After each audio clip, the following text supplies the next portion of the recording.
सो chapter number 2 project identification. So इस चैप्टर में बात करेंगे प्रोजेक्ट आइडेंटिफिकेशन के बारे में। प्रोजेक्ट को अंडरस्टैंड करना है, प्रोजेक्ट के बारे में ही जनरली बात होगी। ठीक है, so what is project, explain its characteristics और nature. A project is any activity starting with the description of a mission and ending with a product. कोई भी प्रोजेक्ट एक ऐसा एक्टिविटी होती है जो कि एक पूरी डिस्क्रिप्शन के साथ स्टार्ट होता है कि ये करना है, इसका मिशन होता है, इसका ऑब्जेक्टिव होता है, इसका गोल होता है। कि जैसे कि कोई भी कंपनी में कोई प्रोजेक्ट स्टार्ट होता है तो उसका बहुत सारा गोल होता है, बहुत सारा मिशन होता है और एक प्रोडक्ट पे वो जा कर के एंड होता है। ठीक है, एक प्रोडक्ट हो गया या सर्विस हो गया। जैसे कि कोई भी गूगल का प्रोजेक्ट स्टार्ट होता है, जीमेल एक तरीके का ये प्रोजेक्ट हुआ होगा उस टाइम पे। तो ये सारी चीज़ें प्रोजेक्ट होती हैं एंड प्रोडक्ट पे जाके ख़त्म होता है। कैरेक्टरिस्टिक्स क्या है इसके? Guided by at least one well engage sponsor. ठीक है, जो भी एक बहुत ही अच्छा एक बहुत अच्छा इंसान जो कि वेल इंगेज स्पॉन्सर उस पर गाइड करता है उस प्रोजेक्ट को। ऑब्वियसली जो भी प्रोजेक्ट टीम होती है उसमें एक गाइडर होता है, गाइड करता है प्रोजेक्ट टीम को। Has start and end date. Obviously हर एक प्रोजेक्ट का कोई ना कोई स्टार्ट डेट होता है, कोई एंड डेट होता है कि कब ख़त्म करना है, एक टाइम पीरियड होता है। उसके बाद scope of work that is well defined constant by cost, time and money. तो उसका वर्क का स्कोप, उसका एक पूरी तरीके से हर चीज़ बहुत ही अच्छे तरीके से डिफाइंड होती है कि कितना कॉस्ट उसमें आएगा, कितना टाइम लगेगा, कितना पैसा लगेगा उसमें। ठीक है, उस प्रोजेक्ट को कंप्लीट करने में। सो टाइप, नेक्स्ट क्वेश्चन है type of project, quantifiable and non quantifiable projects. ठीक है, कुछ प्रोजेक्ट के टाइप्स हैं। ठीक है, यहाँ पे quantifiable projects, non quantifiable project, sectoral project, technical project, technical sector project, techno economical project. So quantifiable project क्या होता है कि ऐसे प्रोजेक्ट जिसमें कहीं ना कहीं क्वांटिटी इन्वॉल्व हो। Like for example industrial development हो गया, पावर जनरेशन हो गया। ठीक है, इन सब चीज़ में कहीं ना कहीं क्वांटिटी इन्वॉल्व होती है। जैसे कि पावर जनरेशन में अब हम इलेक्ट्रिसिटी जनरेट कर रहे हैं 75 हॉर्स पावर की। अब हम एक नया प्रोजेक्ट ला रहे हैं जो कि हमारा टारगेट है कि 1 साल के बाद 75 की जगह पे वहाँ पे हम लोग 100 हॉर्स पावर की एनर्जी जनरेट करेंगे। तो यहाँ पे कहीं ना कहीं क्वांटिटी इन्वॉल्व हो जाती है।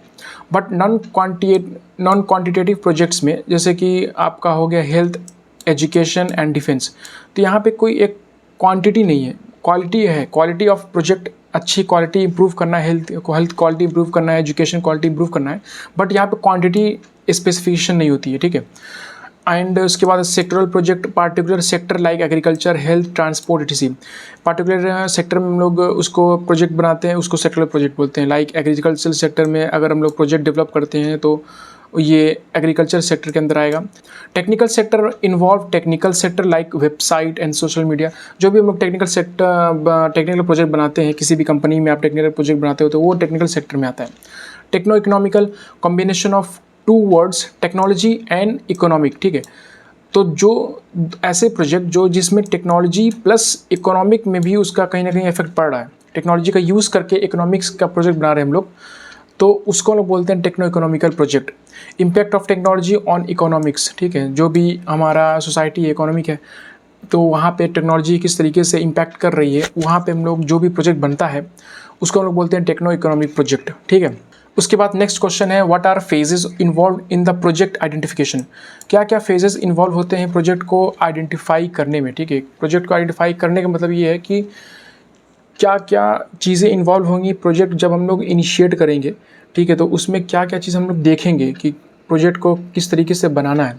तो identification of project involve lots of phases. Like सब पहला है procedure of project identification. Project identification is the first phase of project life cycle. So सबसे पहले है आपका purpose and scope of project. ठीक है, कि जो प्रोजेक्ट हम बना रहे हैं उसका क्या पर्पस है मेन, एंड इसका क्या स्कोप है, किस इंसान को हम टारगेट कर रहे हैं, क्या सर्विस प्रोवाइड करने वाले हैं, क्या प्रोडक्ट हम लोगों को देंगे। The solution to be implemented, उस प्रोजेक्ट के थ्रू उस प्रोजेक्ट के थ्रू हम क्या सॉल्यूशन हम देना चाह रहे हैं। Carry out a phase review before proceeding to the next stage. ठीक है, बट जैसे कि नेक्स्ट स्टेज पे हम लोग जाने वाले होंगे उससे पहले हम लोग एनालाइज करेंगे कि इसमें जितना भी पिछले काम हुआ है वो सही हुआ है या नहीं। ठीक है, पिछले आगे की स्टेज में जाने से पहले। उसके बाद आता है business problem to be address by the project. जो भी बिजनेस प्रॉब्लम है उसको एड्रेस करना है प्रोजेक्ट के द्वारा। ठीक है, जो भी बिजनेस में प्रॉब्लम्स आ सकती हैं प्रोजेक्ट के थ्रू उसको हम लोग एड्रेस करेंगे। This is use to identify the preferred solution which must be approved before proceeding. वही चीज़ यहाँ पे है, आगे नेक्स्ट स्टेज पे बढ़ने से पहले हम उस चीज़ को, जो भी प्रोजेक्ट है उसको प्रिफर्ड सॉल्यूशन देखेंगे, उसको अप्रूव करेंगे कि ये चीज़ सही है या नहीं, ठीक है। देन उसके बाद हम लोग प्रोसीड करेंगे। Once the project is defined it is time to appoint the project team, ठीक है। जब प्रोजेक्ट डिफाइन हो जाता है कि क्या बनाना है, कि इसका स्कोप क्या है, इसका टाइम क्या है, इसका कितना पैसा लगेगा, इसमें सारी चीज़ें करने के बाद, प्लानिंग करने के बाद इसमें हम लोग प्रोजेक्ट टीम एनालाइज अपॉइंट करेंगे। Right A short note on field study in project identification, ठीक है।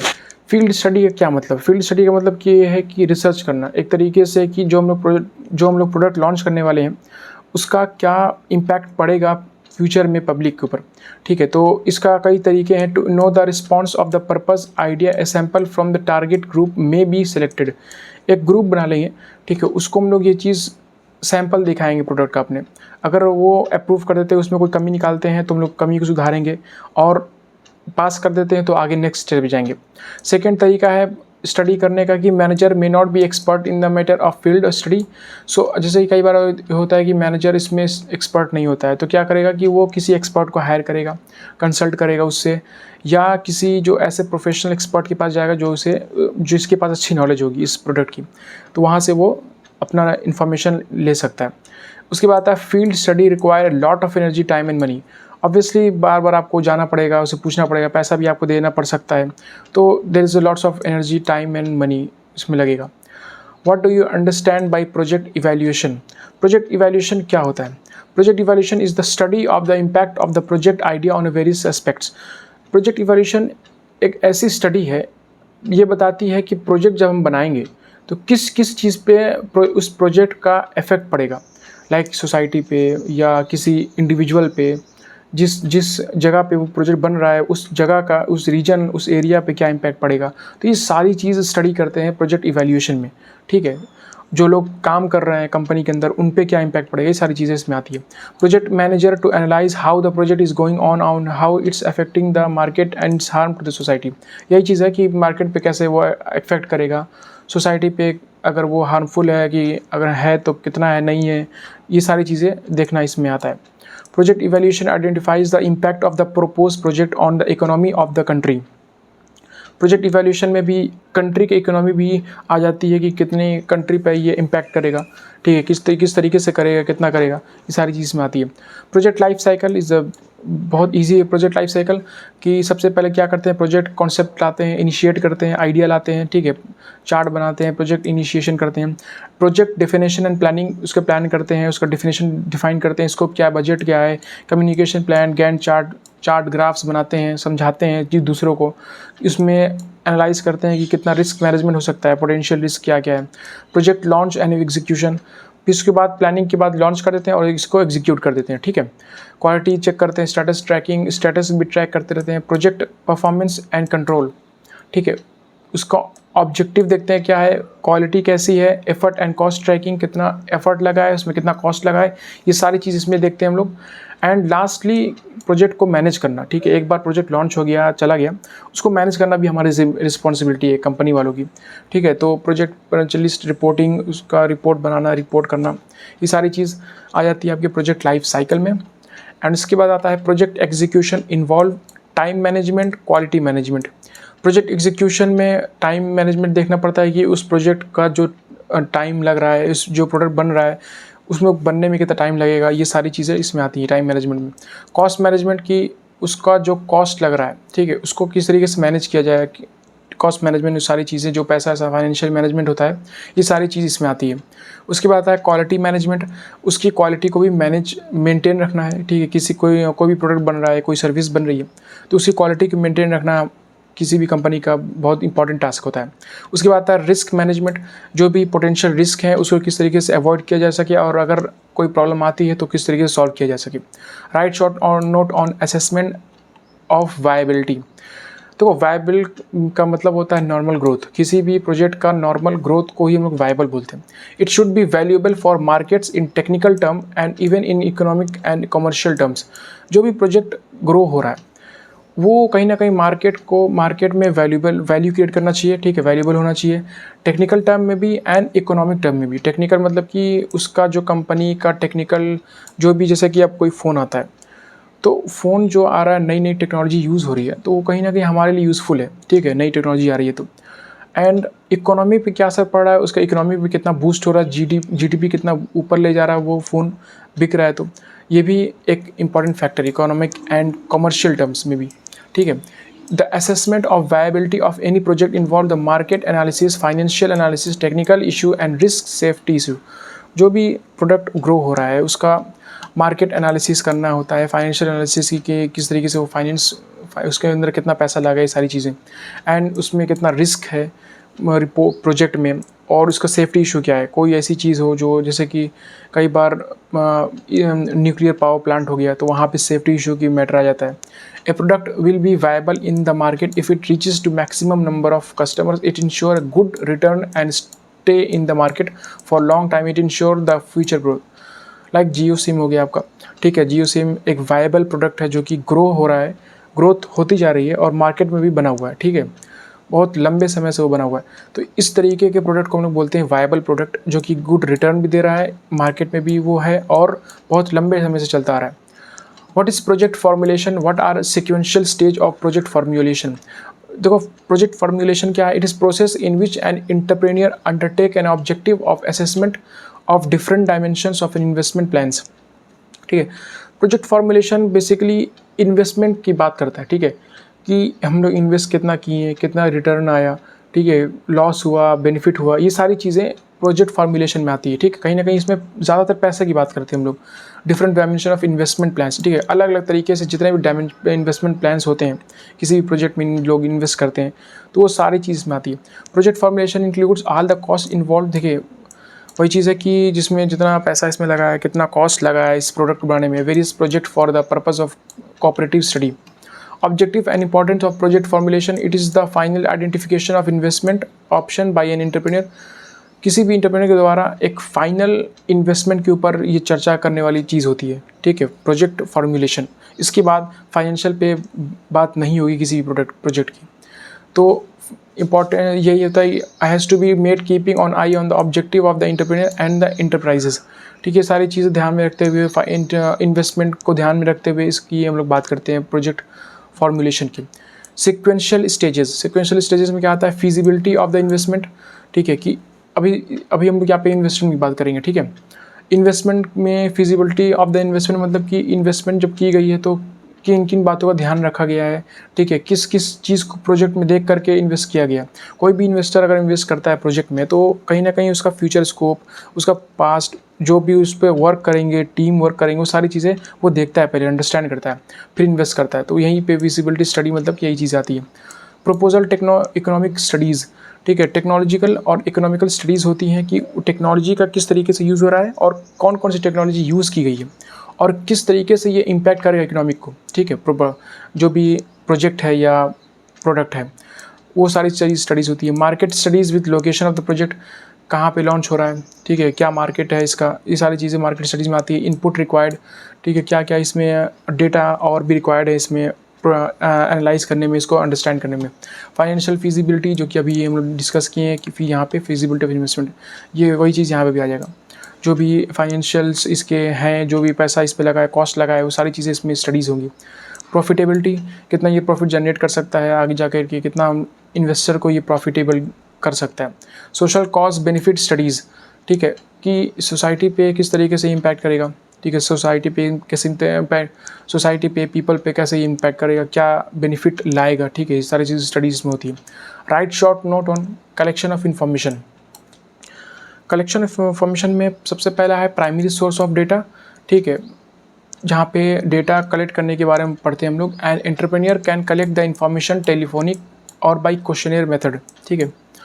जब एंटरप्रेन्योर, कोई भी एंटरप्रेन्योर है अगर प्रोडक्ट लॉन्च कर चुका है तो कहीं ना कहीं फीडबैक लेता है, जैसे कि कोई भी आप सर्विस यूज़ करते हो, फीडबैक फॉर्म आता है, ठीक है, ये सारी चीज़ इस तरीके से इन्फॉर्मेशन वो लोग लेते हैं, डेटा लेते हैं ठीक है। और यहाँ पे बताया जा रहा है कि टेलीफोनिकली, ठीक है, फ़ोन से क्वेश्चन पूछ करके ये सारी चीज़ करके आप डेटा ले सकते हो। How he may also have a 1-to-1 interact with the people, ठीक है, बाहर जा कर के कॉल पे 1-to-1 इंटरेक्ट कर सकते हैं पीपल से करके डेटा ले लिया जाता है। ये है primary source of data.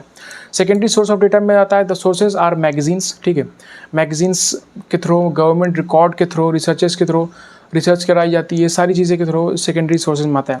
This type of data will be more useful when target area is large and 1-to-1 correspondence is not possible, ठीक है। इस टाइप के जो डेटा कलेक्ट करते हैं वो जनरली बड़े एरिया में ज़्यादा यूज़फुल होते हैं, क्योंकि बड़े एरिया में तो कलेक्ट करना मुश्किल है, 1-to-1 जाकर मिलना सबसे, इसीलिए ये यूज़ किया जाता है रिसर्च वाला। What is project report and how a good project report is prepared.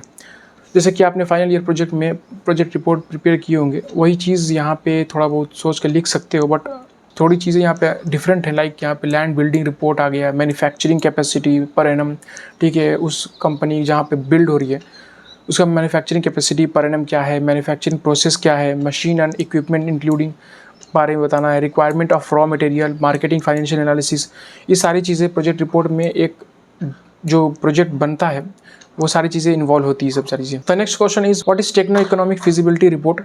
Techno economic analysis is primarily concern with the identification of the project demand potentially and the selection of the optimal technology suitable for achieving the project objectives. देखो कोई भी जो भी project बनता है कहीं ना कहीं उसमें टेक्नोलॉजी यूज़ होती है, तो कौन सी टेक्नोलॉजी यूज़ हो रही है, ऑप्टिमल वे में टेक्नोलॉजी यूज़ हो रही है कि नहीं हो रही है, वो सारी चीज़ें एनालाइज करना, समझना इसके अंदर आता है टेक्नो इकोनॉमिक एनालिसिस में। सिचुएशन एनालिसिस में gathering and analysing internal and external environmental to understand its current situation and find potential opportunities and challenges. जो भी कोई कंपनी है, ठीक है, कोई भी कंपनी है उसके इंटरनल में जैसे ये कोई भी जो वर्क कर रहे हैं उसमें वर्कर्स, उनका अंदर का सिस्टम, अंदर का लॉज किसी भी कंपनी के, और बाहर का इन्वायरमेंट, बाहर का जैसे कि गवर्नमेंट, जैसे कि स्टेट गवर्नमेंट उस पर असर करती है, ठीक है, स्टेट गवर्नमेंट के रूल्स रेगुलेशंस, वो सारी चीज़ को देख करके सिचुएशन एनालाइज किया जाता है, ठीक है। अपॉर्चुनिटीज़ देखी जाती है, किस तरीके की अपॉर्चुनिटीज़ यहाँ पे हैं, चैलेंजेस क्या हैं, ये दो चीज़ को ध्यान रखते हुए, एक तो इंटरनल फैक्टर कंपनी के अंदर की क्या चीज़ें चल रही हैं, और एक्सटर्नल फैक्टर जो गवर्नमेंट पॉलिसीज़ हो गई कंपनी के लिए, ये दोनों को ध्यान में रखते हुए एक करंट सिचुएशन को देख करके डिसीजन लिया जाता है कि किस तरीके से प्रोडक्ट क्या आगे किस तरीके से ही चलेगा, ठीक है, क्या इसकी पोटेंशियल अपॉर्चुनिटी है एंड क्या चैलेंजेस हो सकते हैं।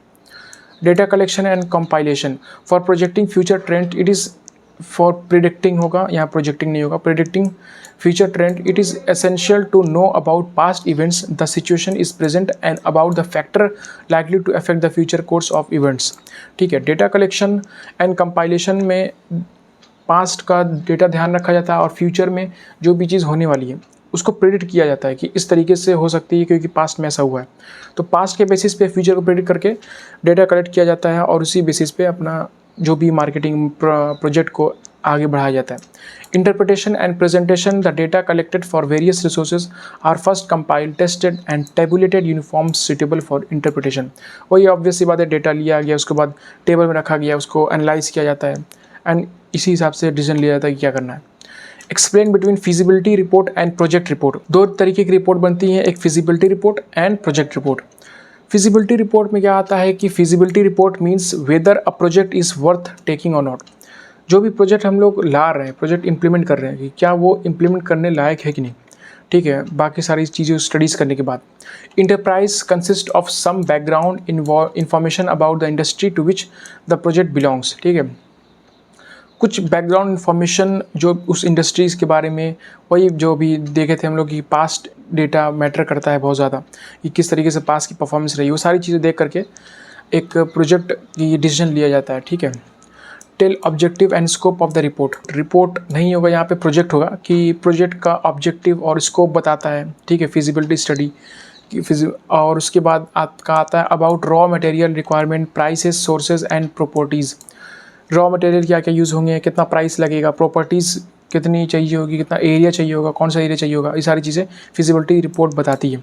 अबाउट मैन्युफैक्चरिंग प्रोसेसेस, ठीक है, किस तरीके से जो प्रोडक्ट बनेगा उसका क्या प्रोसेस रहने वाला, ठीक है। Requirement of land area, building construction schedule, वही चीज़ है कि लैंड एरिया कौन सा चाहिए होगा, कितनी ज़मीन चाहिए होगी, सारी चीज़ें फिजिबिलिटी स्टडी में आती है। प्रोजेक्ट रिपोर्ट में क्या आता है? Project report on the other hand details about everything, who are the promoter, about the capital asset, project cash flow. ठीक है, इसमें फिजिबिलिटी स्टडी में जनरली क्या था कि मैन्युफैक्चर के बारे में था, एरिया के बारे में था, लैंड के बारे में था, बट इसमें पूरा डिटेल आएगा कि हु आर द प्रोमोटर, वो इंसान कौन है जो प्रमोट कर रहा है। ठीक है, कैपिटल एसेट्स क्या है इसके प्रोजेक्ट के, कैश फ्लो कितना है, फाइनेंशियल के बारे में भी बात करता है प्रोजेक्ट रिपोर्ट, हर चीज़। ठीक है, फाइनेंस से लेकर के एरिया से लेकर के जो प्रमोट कर रहा है उसको, उस इंसान तक की नॉलेज यहाँ पे रहनी चाहिए प्रोजेक्ट रिपोर्ट में। A project report is a return document pertaining to any investment proposal. भाई इन्वेस्टमेंट भी इसमें आती है, कैश फ्लो आते हैं, information regarding the company enterprise, company के इंटरप्राइज के बारे में भी इंफॉर्मेशन यहाँ पे रखी जाती है। तो बहुत सारी wide variety of information project report में आती है। About project description, marketing plan, demand and perspective supply. Marketing plan क्या है, किस तरीके से उसको मार्केटिंग किया जाएगा, सोशल मीडिया मार्केटिंग या टीवी के थ्रू एडसेंस चलाया जाएगा। फाइनेंशियल एनालिसिस किया जाता है इसमें। इसके बाद नेक्स्ट क्वेश्चन है write short note on demand analysis and its methods. To start a new business we should know about the demand of the product. ठीक है, कोई भी बिजनेस स्टार्ट करने से पहले प्रोडक्ट की डिमांड के बारे में हमें पता होना चाहिए कि कितनी डिमांड है, किस तरीके से हम लोग सप्लाई करने वाले हैं। तो यही होती है डिमांड एनालिसिस। डिमांड को एनालाइज करना मार्केट में, पीपल के पास जो लोग हैं उनको कितनी डिमांड है किस प्रोडक्ट की। ठीक है, किस एरिया में किस चीज़ की डिमांड है, तो वो सारी चीज़ एनालाइज करना डिमांड एनालिसिस के अंदर आता है। For demand analysis we should first add inside factor affecting demand. ठीक है, फैक्टर, जो भी फैक्टर डिमांड एनालिसिस को अफेक्ट करता है वो सारी चीज़ें हम लोग को ध्यान में रखनी होगी। The potential customer are also identified and to keep on eye on the string and weakness of, strength होगा स्ट्रिंग नहीं, ये नोट्स में सारी चीज़ें आपकी सही मिलेंगी, यहाँ पर थोड़ा गलत है। स्ट्रिंग की जगह स्ट्रेंथ होगा and weakness of each market player. जो भी मार्केट प्लेयर है, लाइक जैसे कि कई सारी कंपनी होती है, तो जो भी हर एक कंपनी के जो CEO होते हैं, मैनेजर होते हैं, ठीक है, बोर्ड ऑफ डायरेक्टर होते हैं, वो कहीं ना कहीं मार्केट प्लेयर कहते हैं। उनकी वजह से मार्केट चेंज हो जाता है बिल्कुल। ठीक है, तो वो मार्केट प्लेयर है, तो उन पे नज़र होती है कि वो किस तरीके से परफॉर्म कर रहे हैं, उनके प्रोडक्ट क्या है, कैसे है। ठीक है, वो सारी चीज़ें अफेक्ट करता है दूसरी कंपनी को। This demand analysis is to be done keeping all the financial issues in mind. जो भी फाइनेंशियल इश्यूज़ हैं, फाइनेंस को भी दिमाग में रखना पड़ता है डिमांड एनालिसिस के थ्रू, कि किस तरीके से डिमांड एनालिसिस करते हुए हमें फाइनेंशियल का भी ध्यान रखना पड़ता है। जो भी डिमांड पब्लिक कर रही है, हमारा उतना बजट है कि नहीं प्रोवाइड करने का, वो सारी चीज़ें फाइनेंशियल्स हमारा देखना पड़ते हैं उससे पहले। ठीक है, तो वो सारी चीज़ें हमें दिमाग में रखनी पड़ेगी। Explain cost benefit analysis and describe the various stages in cost benefit analysis. Cost benefit analysis is a technique for assessing the monetary, social cost and benefits of a capital investment project over the given period of time. एक given period of time, एक given period of time में cost को estimate करना कि कितना benefit हुआ है, कितना लॉस हुआ है किसी भी कैपिटल को इन्वेस्ट करने के बाद। ठीक है, उसको बोलते हैं हम लोग कॉस्ट एनालिसिस। कोई भी इन्वेस्टर अगर किसी भी कंपनी में इन्वेस्ट कर रहा है, कहीं भी किसी एरिया में इन्वेस्ट कर रहा है, तो उसको पूरा एनालाइज करना, कितना बेनिफिट हुआ, कितना लॉस हुआ, वही सारी चीज़ें इसमें आती हैं कॉस्ट एनालिसिस में। Main benefit of cost analysis is project appraisal to scan. ठीक है, मेन बेनिफिट कॉस्ट अप्रेजल का होता है प्रोजेक्ट अप्रेजल में। प्रोजेक्ट अप्रेजल क्या होता है? To scan complete project in a structured way. Project appraisal मतलब कि जो भी प्रोजेक्ट रिपोर्ट है उसको अच्छे से स्ट्रक्चर्ड वे में स्कैन करना, ऊपर से नीचे। ठीक है, ये आता है प्रोजेक्ट अप्रेजल में।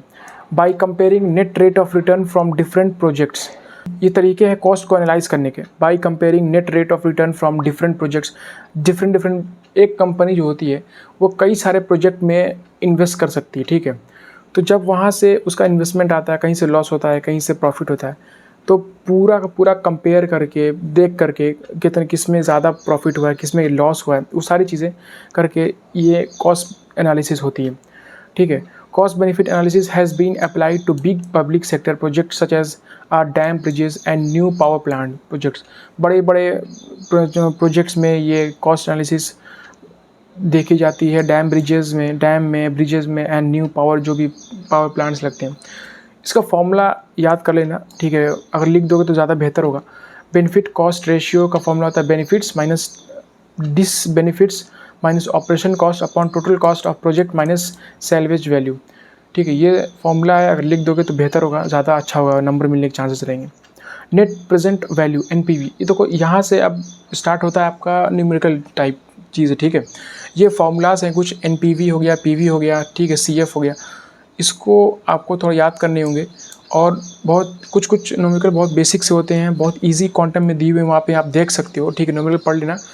या तो अगर न्यूमेरिकल नहीं करते हो तो थ्योरी में और में क्वेश्चन आपका निकल जाएगा। देखो एनपीवी क्या होता है, net present value. NPV may be describe as the summation of the present value of cash proceeding in each year minus the summation of present value of the net cash outflow in each year. एक तरीके से present value net present value जो होती है वो present value को calculate करने का एक तरीका है, ठीक है। हर एक ईयर में रेट ऑफ रिटर्न जो आता है उसके हिसाब से इसको कैलकुलेट किया जा सकता है। इसका फॉर्मूला क्या है, PV present value is equals to cash flow into 1/1 plus r, मतलब कि रेट, इंटरेस्ट रेट, और एन का मतलब होता है टाइम, ठीक है, कितने साल के लिए, एन ईयर्स, ठीक है।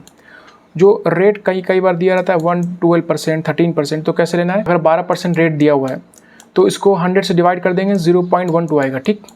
तो आर 0.12 हो गया। जैसे कि 8% दिया हुआ है आर रेट ऑफ रिटर्न, तो इसको हम लोग 100 से डिवाइड कर देंगे, बनेगा 0.08, ठीक।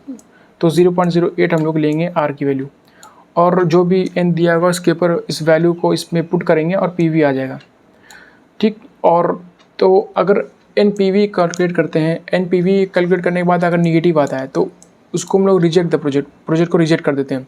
अगर जीरो आता है, the enterprise is indifferent to accepting और रिजेक्टिंग द प्रोजेक्ट, तो भाई एक्सेप्ट भी कर सकती है, रिजेक्ट भी कर सकती है। और अगर पॉजिटिव आता है तो एक्सेप्ट द रिपोर्ट। तो क्या होता है कि एक कंपनी है, ठीक, उसमें कई सारे प्रोजेक्ट्स होते हैं, तो कंपनी को प्रोजेक्ट 1, 2, 3, 4, 5 से कई सारे प्रोजेक्ट होते हैं, तो उस प्रोजेक्ट में वो इन्वेस्ट करे कि नहीं करे उसको डिसाइड करने के लिए फैक्टर होता है एनपीवी। इसके बाद एक और होता है आईआरआर, होता है इनिशियल रेट ऑफ रिटर्न। तो ये सारी चीज़ें होती हैं जो फैक्टर डिसाइड करते हैं कि आपको उस प्रोजेक्ट में इन्वेस्ट करना चाहिए नहीं, ठीक है। एनपीवी से सारे फार्मूलाज का यूज़ करके हम लोग कैलकुलेट करते हैं। अगर इन सारे फार्मूलाज को यूज़ करते हैं, कैलकुलेट करते हैं, अगर वैल्यू निगेटिव आती है तो वो कंपनी उस प्रोजेक्ट को रिजेक्ट कर देगी कि इसमें हम इन्वेस्ट नहीं करेंगे क्योंकि इसमें लॉस होने वाला है मेरा, ठीक है। और अगर ज़ीरो आता है तो वो डिसाइड करेगी कर भी सकती है इन्वेस्ट, नहीं भी कर सकती है। अगर पॉजिटिव आता है, ठीक है, एनपीवी, तो भाई वो कंपनी उस प्रोजेक्ट में इन्वेस्ट कर देगी क्योंकि उसका फ़ायदा होगा, ठीक है। एनपीवी का फॉर्मूला होता है यहाँ पे net present value is equal to summation of N1 to T CF, cash flows 1 plus r की पावर n, और S का मतलब सैल्वेज वैल्यू, और W का मतलब वर्किंग कैपिटल एडजस्टमेंट। तो कुछ एक दो न्यूमेरिकल बहुत इजी न्यूमेरिकल्स हैं, मैंने देखे हैं क्वांटम में, वो आप इजीली कर सकते हो यही फॉर्मूला के बेसिस पे, ये वाले, ठीक है। इस फॉर्मूला के बेसिस पे इजीली हो जाएगा, वो कर लेना। एंड इसी तरीके से यूनिट 2 खत्म होती है, थ्योरी कर लेना, और में आता है थ्योरी करना क्योंकि न्यूमेरिकल गलत भी हो सकता है आपका। तो ये इस तरीके से आपका यूनिट 2 खत्म होता है। अगर सब्सक्राइब नहीं किया चैनल को तो सब्सक्राइब कर लेना। Thank you.